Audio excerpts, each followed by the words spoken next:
Question दिया गया है हमें ड्यूरिंग द एक्सपोनेंशियल फेज। ठीक है, एक्सपोनेंशियल फेज के दौरान जो ग्रोथ होती है, if n0 nt and n define the initial population. ठीक है, पॉपुलेशन नंबर, मतलब यहाँ पर जो ग्रोथ है एक्सपोनेंशियल फेज के अकॉर्डिंग, उसमें n0 nt और n ये इनिशियल पॉपुलेशन के लिए दर्शाया गया है। ठीक है, population number at a time t। अब हमें ज्ञात क्या करना है, population number at a time T and the number of generation in time T respectively दे। ठीक है, यानी कि नंबर ऑफ किसके, पॉपुलेशन का नंबर जो है वो, और जो है जनरेशन का नंबर किसी टाइम टी पर क्या हो सकता है, मतलब उसके लिए क्या फॉर्मूला आप इसमें से इस्तेमाल कर सकते हैं, क्या होगा। ठीक है, तो अगर हम जनरली इसको समझें कि ये जो आपका जो एक्सपोनेंशियल फेज या ग्रोथ वाला जो वक्र होता है या कर्व होता है, वो किस प्रकार का होता है, अगर इस चीज को हमें देखना है तो ये जो एक्सपोनेंशियल फेज का जो वक्र होता है ये इस तरह से जो है शो किया जाता है, एस के जैसा होता है, कहने का मतलब ये। तो कोई भी पॉपुलेशन होती है ना, वो इस तरह से ग्रोथ करती है जनरली। ठीक है, अकॉर्डिंग टू टाइम। ठीक है, अब यहाँ पर क्या है कि यहाँ पर हमें डाटा जो है कुछ ज़्यादा नहीं दिया गया है, नॉर्मल सा डाटा दिया गया है। तो ये इस तरह का ग्रोथ जो है इसका वक्र होता है, ये होती है इसकी लेग फेज। ठीक है, ये यहाँ पर जो होता है ये एक्सपोनेंशियल फेज होता है, जिसको हम लॉग बोलते हैं, लॉग, या ये एक्सपोनेंशियल, एक्सपोनेंशियल। ठीक है, एक्सपोनेंशियल फेज। और ये होता है यहाँ पर फेज जो होता है एस ई होता है, यहाँ पर ये लिख देते हैं हम दोबारा से। तो ये फेज है एक्सपोनेंशियल फेज, क्लियर। ये वाला जो पोर्शन होता है ये कहलाता है स्टेशनरी फेज, क्योंकि यहाँ पर जो है ग्रोथ रुक जाती है, स्टेशनरी। और ये जो है ये डेथ है। ठीक है, यहाँ पर जो है डेथ हो जाती है। अब ये चीज़ें जो है ना किसी न किसी फैक्टर के ऊपर डिपेंड करती है, लेकिन हमें तो क्या है कि ये वाला जो पोर्शन है, ये जो लॉग फेज का पोर्शन है, ये वाला आइडेंटिफाई करना है कि इनमें से क्या होगा नॉर्मली, ये कौन सा फॉर्मूला आप यहाँ पर इस्तेमाल करते हैं इसके लिए, एक्सपोनेंशियल फेज के लिए। ठीक है, तो देखिए, अगर हम नॉर्मली देखें यहाँ पर पॉपुलेशन के बारे में अगर हमें पता है, तो ये भी पता होगा कि जब कोई सेल डिवाइड होती है जनरली, तो एक सेल से वो कितनी सेल में कन्वर्ट होती है, दो सेल में। मतलब एक सेल होती है आपके पास में, जब वो डिवीजन करती है तो कितनी बनाती है, दो बनाती है। ठीक है, फिर ये दो सेल भी क्या है, डिवीजन करती है तो कितनी सेल बना लेती है, चार सेल बना लेती है। ठीक है, और अगर यही सेल आगे डिवीजन करती है तो कितनी सेल बना लेती है, आठ सेल बना लेती है। समझ में आ रही है बात, कितनी सेल बनेगी, आठ सेल बनेगी। ठीक है, एक दो तीन चार पाँच छः सात और आठ, इस तरह से 8 सेल जो है यहाँ पर बनेंगी। अब अगर हम इसको कहें F1, इसको कहें F2 और इसको कहें F3, अगर मान लीजिए इनिशियल स्टेज में, ठीक है, नंबर ऑफ सेल जो है वो 0 है, मतलब कि एक ही सेल है।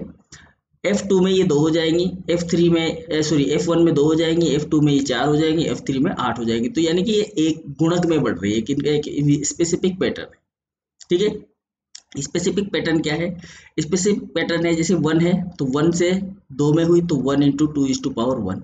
ठीक है, इसी तरह यहाँ पर ये ग्रोथ हुई तो इसको हम बोलेंगे 1 × 2 = पावर 2। ठीक है, इसका मतलब 4 ही होता है। ठीक है, ये वाली जो है इसमें हम बोलेंगे 1 × 2 = पावर 3। तो यहाँ पर 1 2 3 इस तरह से गुणक में बढ़ रही है ना। इसी तरह अगर मान लीजिए यहाँ पर F4 है तो F4 में कितनी होंगी, 16 होंगी। तो इसके लिए हम क्या लिख सकते हैं, 1 × 2 = पावर 4 लिख सकते हैं, लिख सकते हैं। अगर आप 2 × 2 × 2 × 2 को करेंगे तो वो कितना आएगा, 16 आएगा। तो इस तरह से इसको लिखा जा सकता है। तो ये जो नंबर यहाँ पर जो शो हो रहा है ये इसके किसके ऊपर डिपेंड है, इस जनरेशन के ऊपर डिपेंड है कि कौन सी जनरेशन है। तो ये नंबर किसको शो करेगा, यहाँ पर जनरेशन को शो कर रहा है। ठीक है, ये तो है जनरेशन जो कि हमसे पूछा गया है, नंबर ऑफ जनरेशन। ठीक है, अब नंबर ऑफ पॉपुलेशन की बात करेंगे तो ये टोटल नंबर जो है क्या है, इसका पॉपुलेशन का नंबर है। तो ये नंबर ऑफ पॉपुलेशन हो गया, नंबर ऑफ पॉपुलेशन हो गया, समझ में आया। अब चूंकि क्या है कि इसके लिए एक फॉर्मूला जो है वो अप्लाई किया जाता है, और वो फॉर्मूला क्या है एक्सपोनेंशियल फेज के लिए, वो फॉर्मूला है n = n0 × 2 = पावर n। अब इस फॉर्मूले को अगर हम अकॉर्डिंग टू टाइम लें, ठीक है। यहाँ पर ये n जो है वो क्या है, जनरेशन है, ठीक है। अकॉर्डिंग टू टाइम ले, टाइम के आधार पर, क्योंकि टाइम जो होता है वो यहाँ पर है इस ग्राफ में, ठीक है। ग्राफ में जो है टाइम जो है वो यहाँ पर है, ठीक है। और ये जो वाला पोर्शन होता है इधर, इधर तो कौन सा है, ग्राफ है, नीचे की तरफ में तो ग्राफ है, और ये नंबर है, ठीक है ना, ये नंबर ऑफ सेल है, नंबर ऑफ सेल, ये लॉग में बढ़ रही है तो नंबर ऑफ सेल है ये लॉग के अंदर, ठीक है। तो ये लॉग नंबर है, ये सेल का क्या है, लॉग नंबर, ठीक है। तो ये इस तरह से ऊपर बढ़ती चली जा रही है सेल तो, और ये टाइम इधर ट्रेवल कर रहा है, ठीक है। तो एक एट ए पर्टिकुलर टाइम पर, अगर हम इसको पर्टिकुलर टाइम पर इसी इक्वेशन को अगर लिखें यहाँ पर, तो इसको हम ऐसे लिख सकते हैं एन टी, ठीक है ना, N T equal to n0 into two power n, ये लिख सकते हैं। सेम ऐसा कैसे है, केवल हमें टाइम को यहाँ पर प्लेस करना है नंबर पे, ठीक है ना। नंबर जो है, नंबर ऑफ सेल किसके अकॉर्डिंग प्लॉट किया गया है, टी के अकॉर्डिंग, टी यानी टाइम के अकॉर्डिंग, यही कहा गया है हमसे, ठीक है ना। टाइम टी के अकॉर्डिंग आपको इसको प्लॉट करना है नंबर को, नंबर ऑफ जनरेशन हो या नंबर ऑफ सेल हो। तो जब हम इसको इस तरह से प्लॉट कर लेते हैं तो यहाँ पर और कुछ नहीं दिया गया है, बिल्कुल ये जो n है ये n शो कर रहा है यहाँ पर, क्या है ये, जनरेशन, ठीक है, नंबर ऑफ जनरेशन, ये n शो कर रहा है number of generation.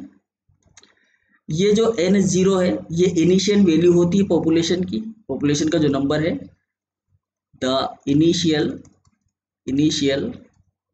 Population number, ठीक है। और ये जो NT है ये पॉपुलेशन है एट ए टाइम, ठीक है। ये क्या है, the population at a time, ठीक है, किसी समय पर जो पॉपुलेशन का नंबर होगा ये होगा। अगर इसी को यहाँ पर देखें, इस सेम चीज को हम यहाँ पर देखें, NT equal to n0 into 2⁻n, ये यहाँ पर कहाँ पर दे रखा है, तो यहाँ पर तो ऐसा कुछ है ही नहीं। इन दो के अंदर तो पावर दे रखी है और इसमें पावर नहीं है, तो पहले तो ये गलत हो गया, ठीक है ना। ये 2 इंटू n है, ये इस तरह से लिखा हुआ है 2 गुना n, ठीक है। इसमें कंफ्यूज नहीं होना है, कंफ्यूज करने के लिए लिखा हुआ है क्योंकि ये इसके सिमिलर लग रहा है बिल्कुल। देखो आप यहाँ पर भी NT है, NT equal to n0 into 2n है, नॉट 2⁻n, इसलिए ये ऑप्शन क्या हो जाएगा, यहाँ पर गलत हो जाएगा, ठीक है। अब यहाँ पर n0 NT/2 दे रखा है। अगर मैं इसको इस तरह से लिखूं, इसको इस तरह से लिखा जाए तो कैसे लिखा जा सकता है, तो इसको इस तरह से लिखने के लिए हमें क्या करना पड़ेगा, जो NT है इस NT के अपोन में हम इस n0 को लेके आ जाएंगे, ठीक है ना। NT/n0 इक्वल टू 2:n, ठीक है। और ये जो नंबर है, ये जो चीज है कहाँ दे रखी है, हमें इस नंबर 3 में दे रखी है, तो हमारा आंसर क्या हो जाएगा, यहाँ पर 3 हो जाएगा। बस इस फॉर्मूले को हमें यहाँ पर प्लेस करना है, लेकिन ये फॉर्मूला है क्या और ये आता कैसे है, इसके लिए मैंने आपको यहाँ पर डिटेल में बताया। समझ में आ गई बात। चाहते तो हम इसको यहीं से भी सोल्व कर सकते थे, यहीं से निकाल लेते, ठीक है ना। इस फॉर्मूले को पहले लिख देते, ये चीजें ना बताकर ये फॉर्मूला पहले लिख देते और फॉर्मूला लिखकर हम सीधा डायरेक्ट आंसर ला सकते थे। लेकिन यहाँ पर हमें ये भी पता होना चाहिए कि ये फॉर्मूला है क्या और काम कैसे करता है, ठीक है ना। तो यहाँ पर NT क्या है, NT मतलब टाइम, ठीक है, मतलब कि कितने समय में। अब जैसे मान लो ये हम बात करें कि जैसे ई कोलाई होता है, देखिएगा ई कोलाई जो होता है, ई कोलाई ऐसा माना जाता है कि 20 मिनट के अंदर डिवाइड होता है। कितने मिनट में, 20 मिनट में डिवाइड हो जाता है ना। ई कोलाई का एक जनरेशन 20 मिनट में डिवाइड होता है, एक बैक्टीरिया।